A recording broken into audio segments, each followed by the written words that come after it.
Hey guys, this episode is special in so many ways. First of all, I was joined by Eduardo Jordan, the winemaker of the year, named by Tim Atkin, Master of Wine. He was so excited about the vintage 2024 that he totally forgot to tell me the story, how he became winemaker of the year.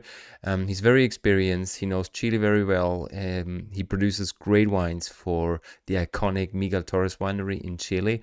And what we also found out that, and this is the second very interesting point, even though we all usually talk about frosts, hailstorms, thunderstorms, floods, and sometimes people think this should be a bad vintage. It usually turns out to be a really good vintage because even though those are very severe weather conditions every now and then, and of course climate is changing and stuff, usually it leads to more concentration in the grapes, lower yields, and higher quality. So if you know how to deal with the conditions, you're really able to produce really great wines. And actually, he is the second winemaker in a row after Jeremy Todd, who told us that 2024 in the Southern Hemisphere was an amazing year. So, what shall I say? Have fun with this amazing episode about the Southern Hemisphere Vintage 2024 in Chile.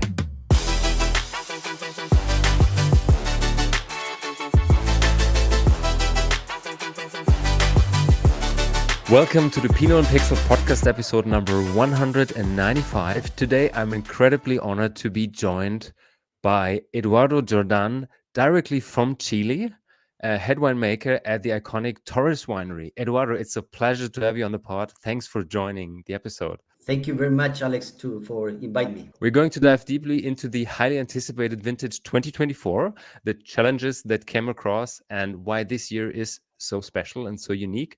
So if you're listening, grab a glass, sit back, and let's jump right into it. First of all, Eduardo, congratulations on being named winemaker of the year by the famous Tim Atkin, Master of Wine. Thank you very much. Yes, it's a long time, working here in the wine business, and it's an honor for me that person like them give me this honor. Yes, and I mean, it's a very big thing in the industry because I guess everybody is waiting for this report in May, I guess. And then you were named. But maybe we can use the story behind in combination with the intro on your winery and your role at the winery. Yeah, in Miguel Torres, Chile, it's a part of Big Miguel Torres in Spain. It's the same family, the owners. Miguel Torres, the family, arrived to Chile in 1979. So this vintage, it's 45 vintage working the family in Chile. And my role mainly it's to guide the team in the cellar, to how to make the wines, and also in the vineyards, because I'm in charge also in the manage of all the vineyards, our own vineyards. Ah, okay. What is the vineyard area, the vineyard size in total? We have 300 hectares total. That is not as big, but it's not small. It's a good size in terms of. We have different varieties, and we have 8 different states in different parts of Chile. And how big is the team you're in charge of? We have it's around 50 people working in the different vineyards. Yeah. Mm-hmm. So how has the vintage 2024 been for your country, for Chile? Well, each vintage for me, it's completely different. It's a challenge. Each vintage you have to learn how to read them because are completely different. For me, there's not a rule in the wine business when we want to make a good wines. 2024, it was a completely unusual if you compare with the last 20 vintage. It was cold. We had a lot of rains in winter time and in spring times. A lot. It was all the season. It was cold. Only February which is in summertime here. It's an important month to obtain the maturity, the ripeness. It was warm, but only February, the first 2 weeks. But the rest of the season, it was cold. So for me, it was unusual because the climate is changing in the last. In Chile here, it was changing since 2007. So each year it's warmer and warmer and warmer. We have more heat waves. We have less water, less rainfalls. The temperature are going up. So it's a challenge, this kind of vintage. But this 2024, it was completely different. It was cold. The ripeness we get slowly.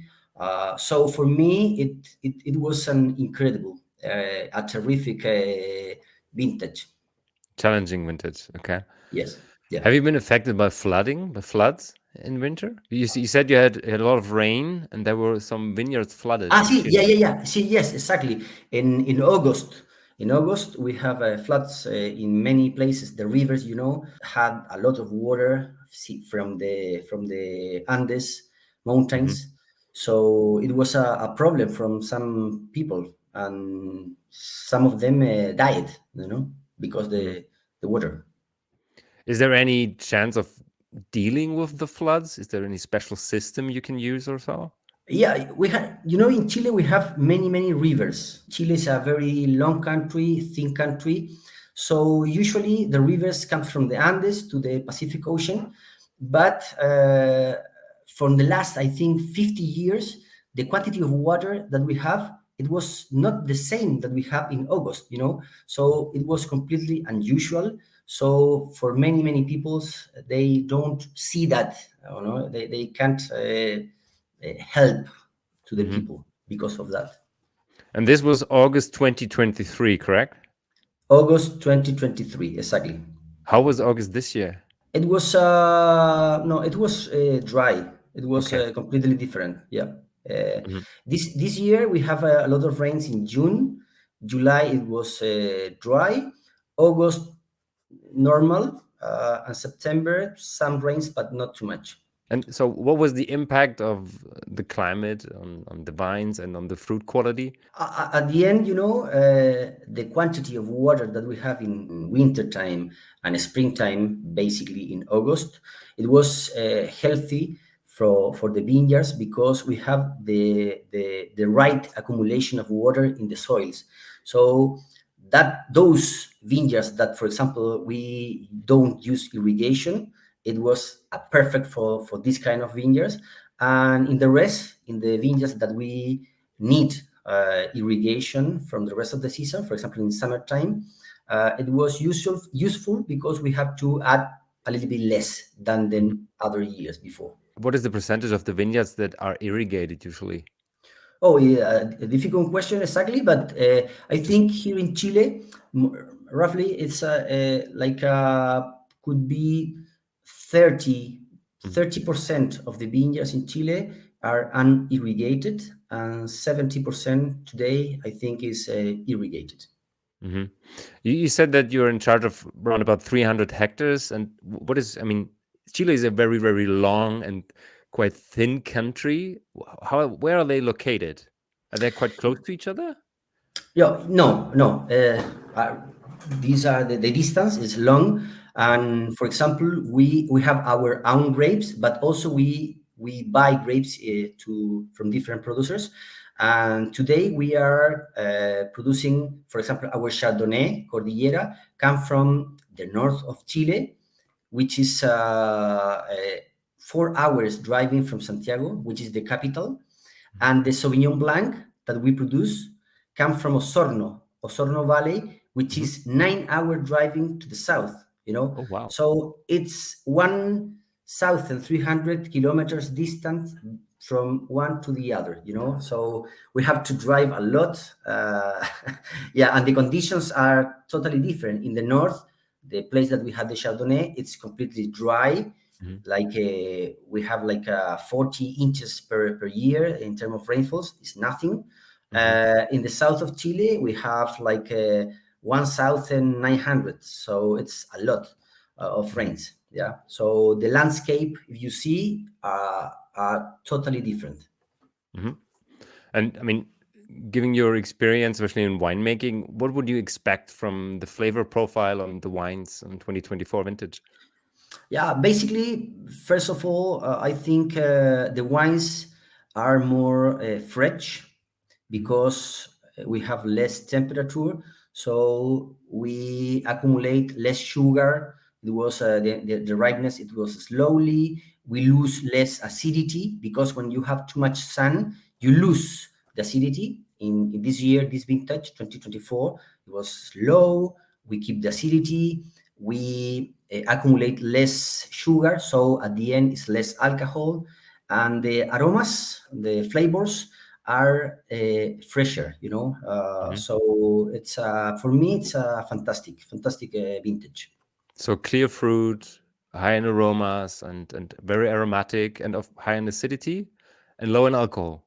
Yes, and for example, in the areas that we don't irrigate, it's a very you see the difference very clear because in the years with rains, the tannins are softer.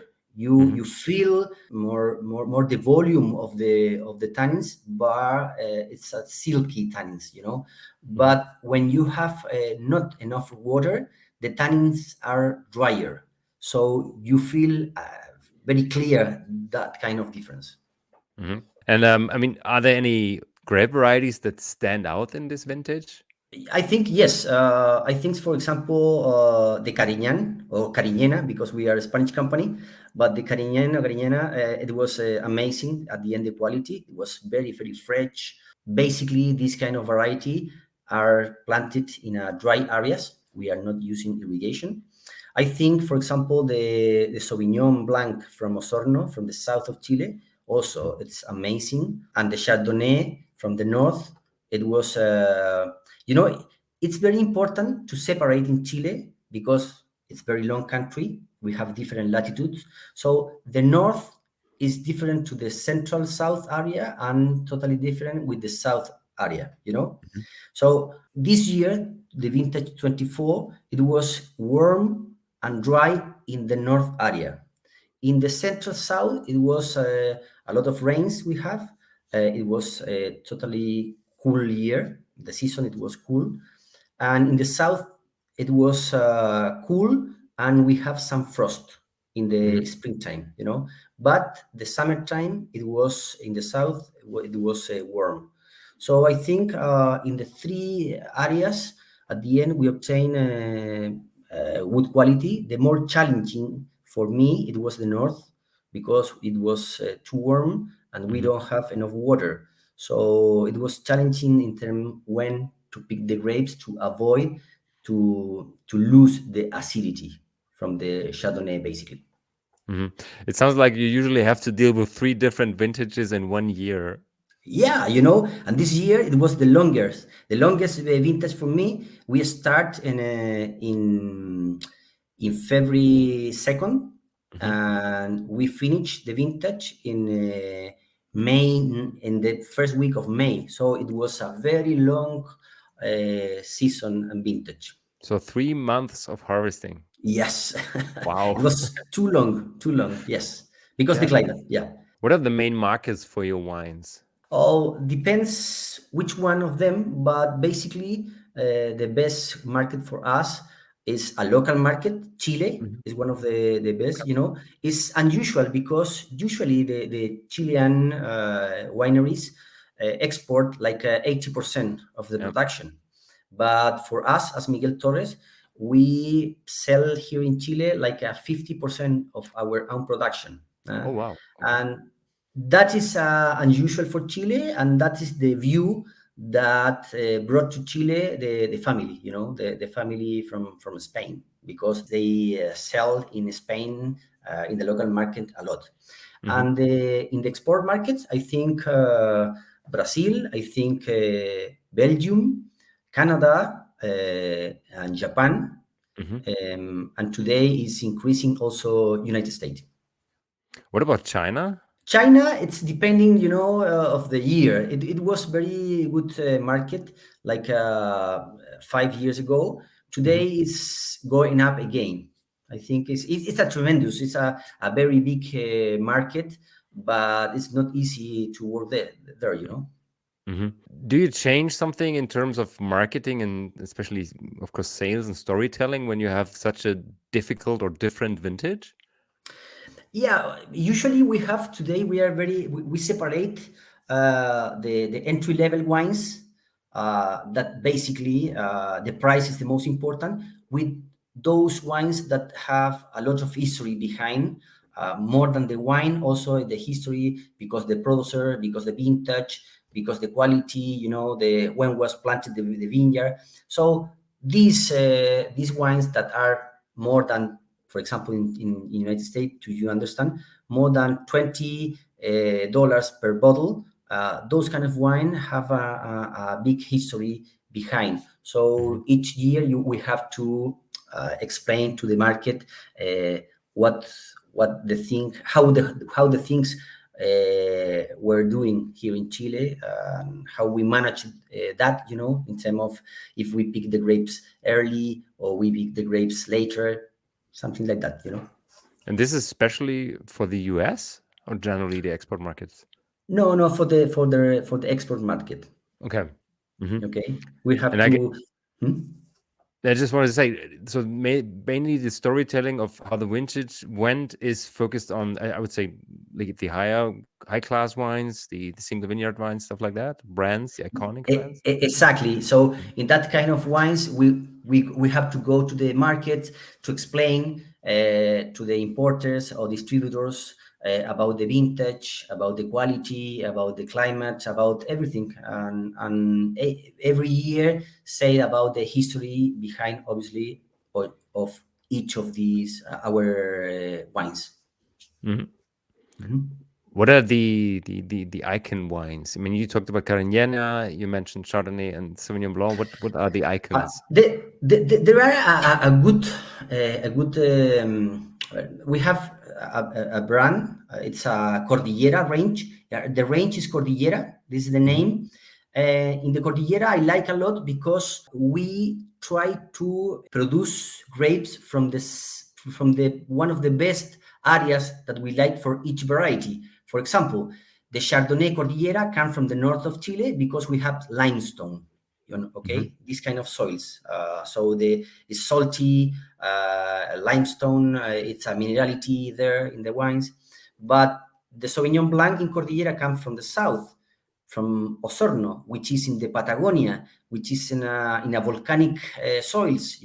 So it's totally different, unusual for the rest of Sauvignon that you can find in Chile. So we have Cabernet, Cabernet Sauvignon, basically, and Carignan in this range. And the most iconic, I think, we have two.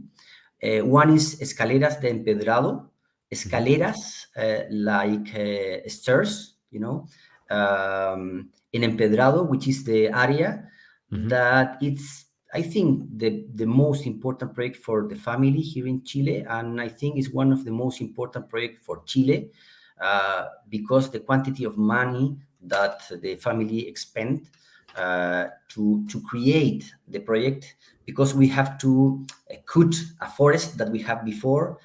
We have to create or build terraces. We planted Pinot Noir, and the idea it was to create one of the best Pinot Noir in the world, planted on slate, not in a typical limestone that you have in Burgundy and other places. It's Pinot Noir on slate soils. Sounds interesting. Yes, it's I it's mean, it's something unusual.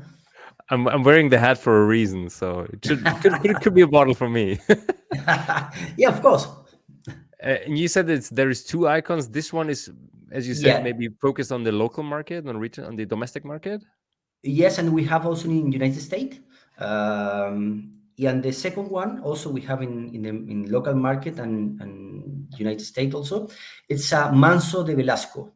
Hmm. Manso de Velasco, it's one of the wines that has more history in Miguel Torres in Chile, because the family uh, bought the land in 1984. So the first year that we make the wine, it was in 1985. So every year, year by year, we have made the wine from the same area. And the most important for me, it's a Cabernet Sauvignon, but planted in 1902. Oh, wow. So there are not many Cabernet Sauvignon as old as this Cabernet Sauvignon that we have. So it's something real important for us. Remember that here in Chile we don't have phylloxera, so we don't have to use rootstock. So this is that vines are planted directly to the soil. Okay, so express very clear the terroir that we have in the area. Wow. Is it bush vines, the pruning method? No, it was in the past like a bush vine, but today we are managing as a how do you say in English, shoulder, as a shoulder. You like a Guyot? Double Good. guyot. Double Guyot. Yeah. Yes, exactly, Wow. double guyot. Over 120 years old. Wow. Yes. What So is when what you is the drink this yield? wine, yes, when you drink this wine, I said to the people, said, hey, you are drinking something very special. Mhm. What are the yields on those wines? Low. It's 1 kilo, Yeah. Okay. 1.5 per vine. We are Yeah. not using dripping irrigation. It was using the same system that in the past that we keep. And one important thing for me is those vineyards that are producing today are resistant for the disease or the problems or the climate that was changing in all the time. So the resistance of this vineyard we have to keep, because today when you plant it and after 20 years some of the vines are have a disease, and you have to replant planted that you have with more than 100 years old are vineyards that have the DNA specific, more strong. So they have quite a strong immune system, the old vines. Yeah. Yes, absolutely. Yeah, They have yeah, seen a lot in history. Okay. yeah, yeah. Um, where can listeners find more information on the winery and on the wines? First of all, you can find the information about our winery through the website that is migueltorres.cl, Hmm. and also through our importer, which is Vineyard Brands. Also through their website, you can find information about our wines. Hmm. Perfect. What about Instagram, social media? What is the focus, the main focus?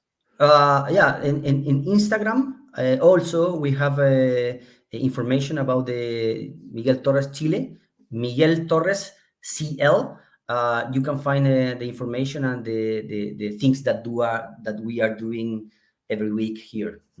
I'll put the link in the show notes. Yeah. Perfect.